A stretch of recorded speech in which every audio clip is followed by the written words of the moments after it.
I appreciate everybody who likes and subscribes, and I just want to kind of give you a quick, not even a tutorial, I ain't even trying to preach at you. I'm just trying to tell you something that I know for a fact that may help you out. All right, look guys, if you're selling any kind of off-road machine, listen up. I don't care if it's a pit bike, a dirt bike, a mini bike, a KX250, a Honda 3-wheeler. I don't care if it's your kid's ATV that you got them for Christmas. Listen up, this is important because it applies to you. And when you go to sell it, know that you need to hear this before you do. And if you can comment below and tell me, you know, something relevant, even if you just want to tell me what's up, that's cool too. We appreciate it. Share the video, but comment down there and tell us, not just me, anybody who watches the video can see it. So y'all get on there and tell me if something happened, man. Maybe I can learn from your experience, but in this case, if you're watching this video, learn from mine so you don't make the same mistake I did, because I blew it. This video is being brought to you by America. That's right, they're backing me now. And they don't even have to pay me. That's just the kind of guy I am. And I'm talking about the people, not the government. So God bless all of you. The whole point of this video is to tell you about how to sell your motorcycle. And it isn't about how much money you should get. It has nothing to do with that. That's up to you. What you want for your bike, what you take for your bike, what you negotiate for your bike, that's all up to you. What I'm talking about is when you deal with that customer that you don't know. If you know a friend that wants to buy your bike, it's probably worth taking less money. I'll tell you that right now. Because at least you know who you're dealing with. Long time ago, I had a Raptor 700, and a guy calls me up and says he doesn't want to come to my house. Texts me, said he didn't want to come to my house for $3,500. This is after we go back and forth for a while. And at the time I was naive, and I thought, you know what? I may be a little nervous too. So I agreed to meet him in the middle. He said he was from Seagullville, I was from Garland. We were supposed to meet at Crawford Memorial Park in Dallas. And he said there's some ATV trails, and I looked and there was. So I met him there. Now, let me tell you, the guy ended up stealing my bike and got away with it, scot-free. So, spoiler alert. We get there, he test rides it. He's pussyfooting around, he test rides it some more. He tells me he wants to get it in fifth gear. I go down the road on it in fifth gear in Dallas. Like, it's middle of June, it's 100 degrees outside, it's almost 6:30, 7 o'clock in the afternoon, there's no shade at this place. And I'm just getting frustrated, and maybe that was part of his game plan. I told the police after he did it, I said, man, he was slick. This is the first time he's done it. I feel like it was on me. So anyways, he rides it out to the middle of the soccer field. There's two of them. He gets to the middle of the both of them. So he's one soccer field away, says the machine won't start up. Calls me on the phone. Same number and everything. I'm like looking at him. I'm like, what do you mean it won't? It's fuel injected, like it's never not started. So I start jogging out there. I get halfway to the four-wheeler. This dude fires it up and takes off. He's gone on that 700 like that. I look over my shoulder at my truck and I start going back over there and I notice his blue Chevy Silverado is no longer in the parking lot. So whoever came with them split in the truck too. Come to find out down the road, this dude just rode it home. So he told me he was meeting me in the middle. He had me on his turf. He set my ass up and he took my bike, and I didn't know any better at the time. Fast forwarding down the road, I try and call 911 and I tell him, hey, this old boy just Grand Theft Auto'd my shit. What do you mean? Oh, what I mean is my 7-year-old was out here, or my 5-year-old at the time was out here with me. He shook a kid's hand and then stole our motorcycle and dipped. Well, how'd he get on it? What do you mean? Well, he was test riding it. Sir, it's a civil matter. We're not even coming out there. Dallas PD wouldn't even come to take a report. So, because they said it's a civil matter because I allowed him to test ride it. I go home that night. The next day I go to the Lamar Street to the police station and I fill out a report. Well, they asked me for my VIN number, and here I am. This is my first Yamaha Raptor. This is honestly only my second four-wheeler. The first one I ever bought used. And I'm like, man, well, I don't have the VIN number. And they're like, oh, well, we can't even take a report. We can take a description on it, but there's tons of them that look like that, so you couldn't even prove it was yours. So I'm like, okay, that's a kick in the nuts. That's twice, I guess. So I fill out this description report, something like that, and I go home. Oh, give it 5-6 months. I'm on Craigslist, and I type in Raptor 700. I'm uploading a blaster video right now, guys. You be sure, and after this, go back and watch it. It's a good one. Looking on there, I type in Raptor 700R. Boom, there's my four-wheeler. I see a picture of it for sale. Wants $3,500 for it. So I hit him up. I start talking to him. He's like, oh, no, I don't want $3,500. I want to trade it for a street legal motorcycle so I can get to work and stuff. So I'm like, okay. And I had a motorcycle at the time, and I took a picture of it and tried to send it to him. He wouldn't have it. So I called Dallas PD, and I tell them, hey, I got the guy, it's for sale here. Here it is. Like, can somebody call me back? Can we get this done, or do I need to act on my own? Dallas PD tells me there's nothing they can do. They straight up tell me it's in Mesquite. They can't even go over there. So it was all I could do to just get a report from these people. But I finally did get a report out of them. This is 6 months later. To like literally trying to get my initial report from them so I could take it to Mesquite. They won't give it to me, and I don't have the VIN number, remember? So I end up texting this guy, and I tell him to take me a picture of the VIN. I know it's my ATV, there ain't no doubt about it. So I tell him to take me a picture of the VIN. And he tells me the VIN. And I'm like, no man, like go over by the shift and take a picture of it, send it to me. So he did. I sent that to Dallas. They pulled up the statistics on the ATV. They said that ATV doesn't exist. What are you talking about? It doesn't exist. I've owned it. This guy has it. It's stolen. What are you even talking about? It doesn't exist. I typed the same number into Google, mind you, and it brings up 2008 Yamaha Raptor, a picture of the stock image of what that ATV is supposed to look like. Same color and everything. Like, this is disgusting. They're obviously not going to do anything. They confirm that, so I leave with my report, and I start trying to get this guy's address. I contact Mesquite, and they put me in touch with the sergeant. His name was Sergeant Clay. I'll never forget him. And I told him, hey, this guy has my ATV over there for sale, and he's up the ad with me, and he's looking at the pictures. He's like, now tell me how you know this is yours. And I went through it with him, and he's like, okay. And yeah, he has it over there, and he's like, I'm going to try and get an address for this guy. He was looking, he tried running them. You seen a couple license plates in the background? He tried running them, he couldn't find them. He was doing his detective thing. So he actually contacts him. The kid starts trying to trade the four-wheeler for a street legal motorcycle to the sheriff, to Sergeant Clay, Mesquite Police Department. Shouts out for doing your job, big man. And I know you ain't out there, you're only serving it up to people who need it. I already know that. So I've met that man personally, and I respect him. And honestly, I don't know one other police officer's name that wasn't a friend before I knew him. Like, if we were friends maybe in high school and then they become police officers. Either way, I don't hold it against them. But I don't even, this is the only person's name that I even know. And it's because he made a difference in my life.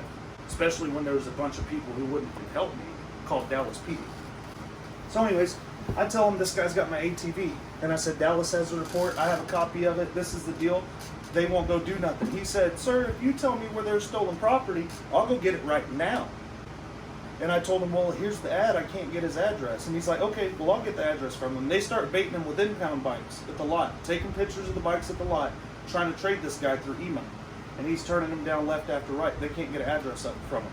I sold my motorcycle in the meantime, and I took a picture of $3,500 and sent it to this kid. And he sends me an address. And it's December at the time. So I drive over there, and I start one block over, get eyes on his house. And I sit there, and I wait. Because really what I wanted was to see the ATV or to see the dude that stole it from me.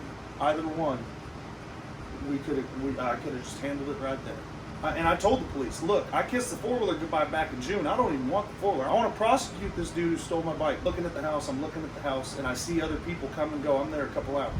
And I see four-wheeler tracks. I see where they've been riding it. And I see another kid that was in high school with a Letterman jacket. And it wasn't the guy that stole it from me. And I was like, man, you know what? Forget this. And I told Sergeant Clay, you know what, here's the address. The ATV's over there. I told him, this is Grandma's house. There's a few generations living here, and it can't be the only place that's stolen property over here. I guarantee you, you find my ATV, you're going to find a bunch of other stolen shit. 2 hours later, he calls me, Jarrod, I got the four-wheeler. Awesome. Now, it's going to have to go to impound. Until we get all this straightened out, you're going to have to go to civil court because they have this bogus bill of sale this guy printed up.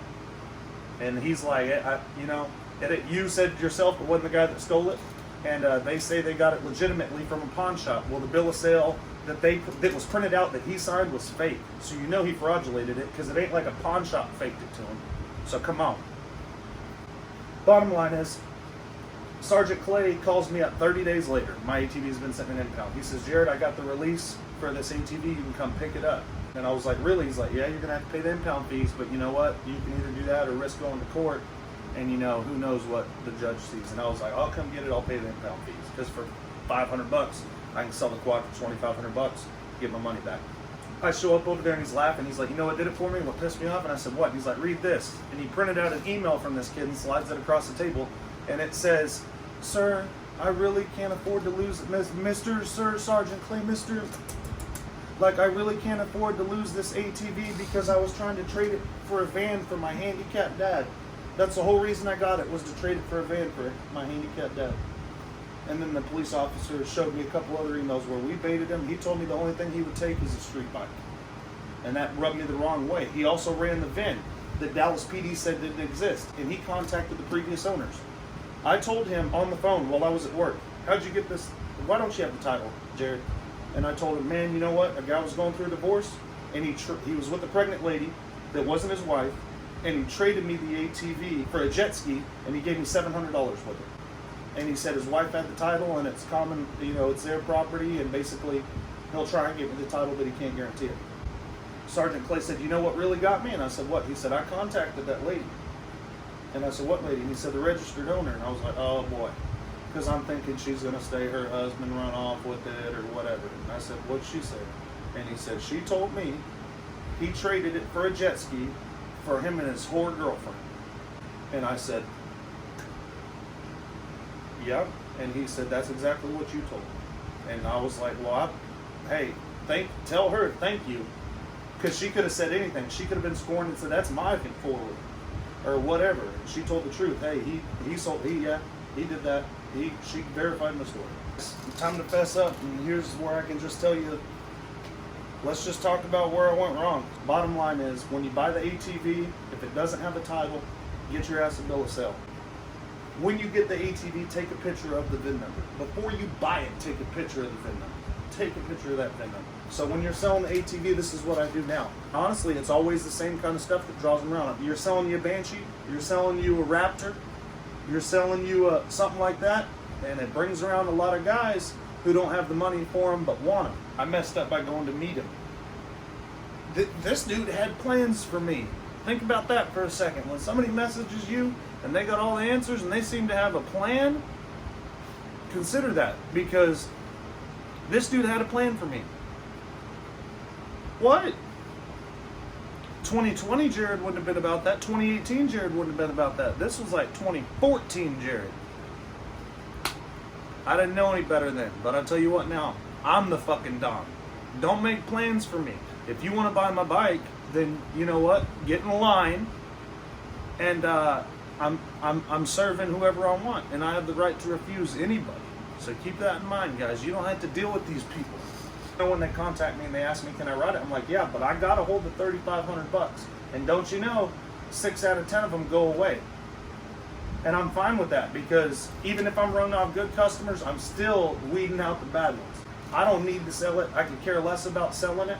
If you make me uncomfortable, I'm not even going to bother trying to deal with you, because I'm already on edge about selling a sport quad. I don't like selling them. Plus, people want to come ride them. They could wreck them too. I tell you some stories about people wrecking shit, but I have my ass covered on that one, because I knew, and I had the money up front, and I told them it's sold in full. You pop that tailgate, we'll load her up. People understand, and as soon as you explain yourself to them, they'll understand why you want the money up front. Because you know what? Where's my motivation here? Let you come to my house, ride my shit, tear it up. If you're not okay with that, dude, there's 100,000 blasters in the world. Like, go get another one. Go get another whatever. But if I can't hold the cash, then you can't take off on this thing and create a huge mess for me. I do it like this. The ATV will sell. I've never had one that I tried to sell that didn't sell. It'll sell. Be picky about who you sell it to, and put up some roadblocks. Know that they're serious. I'll ride it in front of you. If at that point you still think you want it, I have to hold the cash in order for you to ride it. I ride the piss out of it right in front of them. And most of the time, if they're serious, they're just like, that's good, they just pay me, because they're a little bashful and they don't want to get on the quad and look like they use a clutch or something. But I tell you, nothing's worse than some guy telling you it's the first bike he ever rode. He tries to get on a 450 and kickstart if he can't, and it's a dirt bike, and then he wants to ride it. I've stopped them, in their tracks. Like, no. You can't. It seems like you're testing your abilities instead of the bike's abilities. If you're here to test the bike, that's fine. If you're here to see if you can ride it, no, that ain't happening. I'm not into that. When they say, okay, they ask for that address, tell them, look, I'll send you my address, but you're ready to come. Let's figure out when you're coming first. I don't need to just send everybody my address. So when do you want to come see it? Okay, that's fine. Do you have a truck? Are you showing up with a pickup truck to load this thing up if, in fact, you want to buy it? So guys, be sure and like and subscribe. The bottom line is, if you have somebody coming to see your machine and they don't give you the cash to ride it, you already fucked up. I don't even care what happens after. It could be all rainbows and unicorns and everything. It ends up fine, and you almost played yourself. So that's coming from a guy who knows. I've already been there. So take it from me. You learn from that mistake, and it ain't gonna happen to me again. I appreciate it, guys, and I'm gonna drop you another video. I'm gonna reset the camera, and I'm gonna get you a few tips while I'm feeling it. I'm a little tipsy. Hey, I'm a little tipsy. I'm gonna give you all a few tips, you know what I'm saying, on how to buy a bike and not blow it for yourself. I'm gonna tell y'all how to buy some motorcycles without your wife getting mad, or your girlfriend, your old lady. That's worth the ticket, boys, and I'm charging for this one unless you are subscribed. I appreciate it.